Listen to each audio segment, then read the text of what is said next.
Hello all, I'm Sai and you're watching The Book Dragon.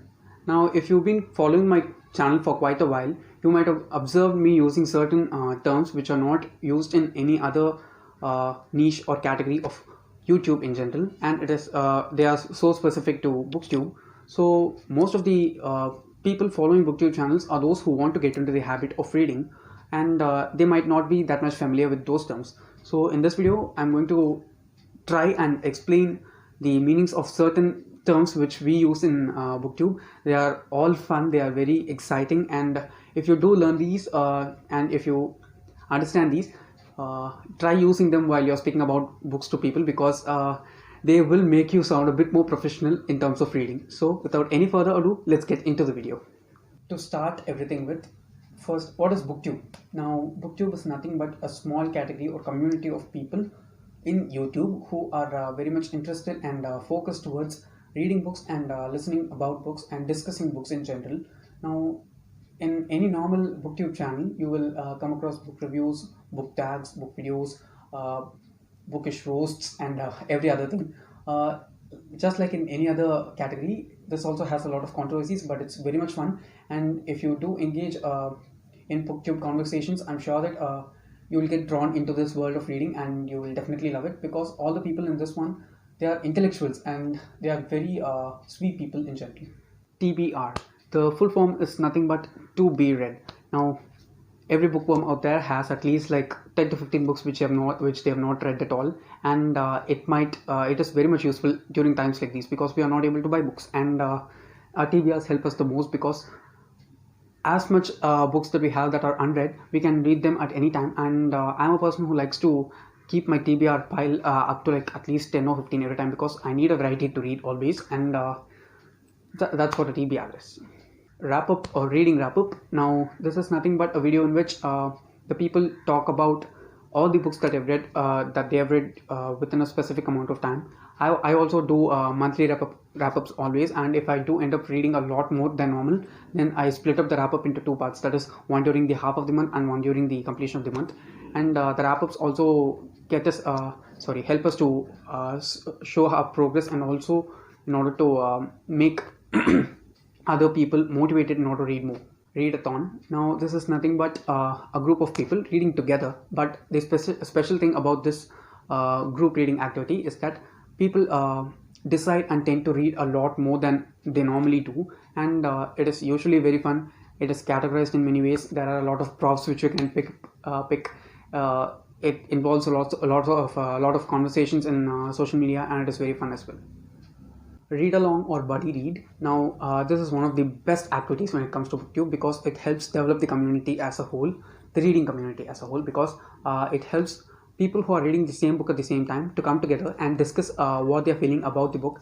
And it is very much fun doing it, because different people have different points of view when it comes to a single story, and the clashes that occur, the fights that we do, and the amount of like-minded people we get to find, they are all awesome in this one. Book haul. Now, this is also another fun video, because book haul is nothing but a person showing all the books that they've acquired in a specific amount of time. They have not read any of the books, and they are just giving a shout out for the authors that they bought it from, or the books that they got for free for reviews and many other things. Usually, most people don't get free books in Booktube. They buy out of their passion. They love reading, they read it, and they just want to display their love by means of a book haul.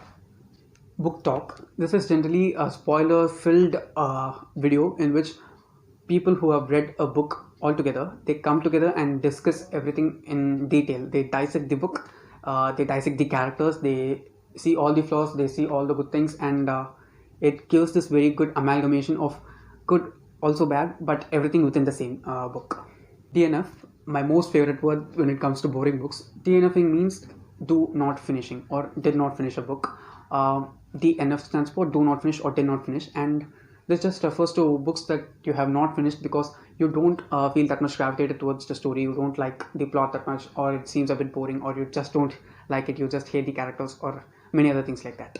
ARC, this stands for Advanced Reader's Copy. Now, many big booktubers who have like thousands and thousands of subscribers, they get arcs sent to them by publishers and the authors in order to shout out their books in their videos they just get the book for free, and they can read it in advance, that is before the publication date. The only flaw or problem with ARCs is that they are not the final drafts, so they will have some editing errors and the quality is not great. They are floppy, that's great, but the quality is not great when it comes to ARCs. Trope. Now this stands for the similarities which we see in almost all stories which are put into the same genre. Now, for example, if you take fantasy, which I like, there is always some romance in every fantasy that you read. That's kind of a trope. And how the romance progresses, that's also a trope. Insta love, that's a trope. Enemies to lovers, that's a trope. All these things which we see repeatedly in many books within the same genre or also across genres, that's called a trope. Binge read. Now, this is a very happy activity for me to do, because binge reading is nothing but reading all the books in a series one after the other. I've not done this ever except for the Hunger Games. I read all the 3 books one after the other, and I ended up liking the first book, loving the second book, and despising the third book. I didn't even dislike it, I despised it. I hope that it doesn't exist at all. I wish it doesn't exist, but it does. It's a hard thing for me. But let's just get to the point, which is binge read. That is reading everything continuously, reading all the books in a series continuously without any gaps. Slow burn. Now this means a story that is progressing in a very slow way, but it is very beautiful or very much atmospheric.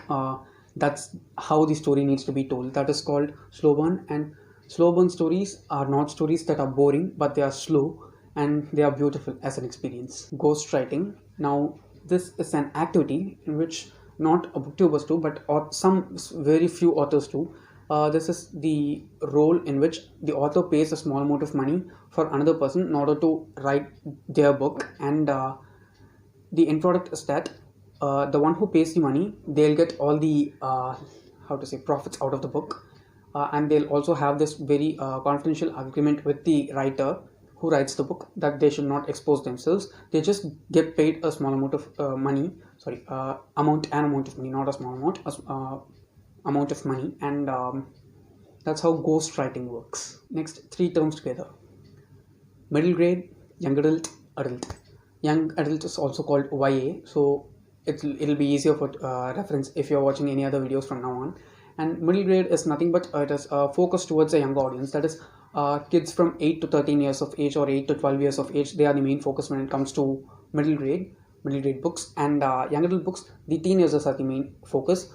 People between 13 and 17 years of age, they are the target audience when it comes to young adult books. And young adult is the book market right now. There are a lot of young adult books that are coming out, and most of them are really, really good. Some of them are repetitive, but the stories that they are trying to tell and empathize with the young minds out there, they are very awesome. And the last one is adult. Adult is any book that can be read by adults. That is, if you're 18, you can read the book. If you're 18 and above, that is, if you're 18 and if you're going to grow for any long in your life, it is targeted toward that audience. Usually, young adult and middle grade books tend to be more successful because they are targeted towards narrower audience, because the age range is so low. But for adult, it is so vast. Starting from 18, there's no end at all. Even if you're a 150-year-old person, you're an adult. That's it. If you're between any age from 13 and 17, you are an young adult. And if you're below 12 and above 8, then you're a middle grade. The last 2 terms, character-driven, plot-driven. Now, character-driven books and stories are those in which the book or the story progresses, keeping the character as the main focus and not the actual story. And plot-driven books are those in which the story matters more than the characters or the people in the story. And if you want to get a better view of what makes a book character-driven and what makes a book plot-driven, I also have 2 videos for them. You can just check them out. They are very recent videos, so you'll not even be needed to scroll a lot through my channel. You can just check them out because they are a bit fun. I've discussed my views of things which make a story either character-driven or plot-driven. That's it. Okay, that's all for today. And if you did find this video enjoyable, don't forget to give it a thumbs up and also share it to your friends. If you want to get more content from me, do subscribe to the channel. Thanks for watching and have a great rest of your day.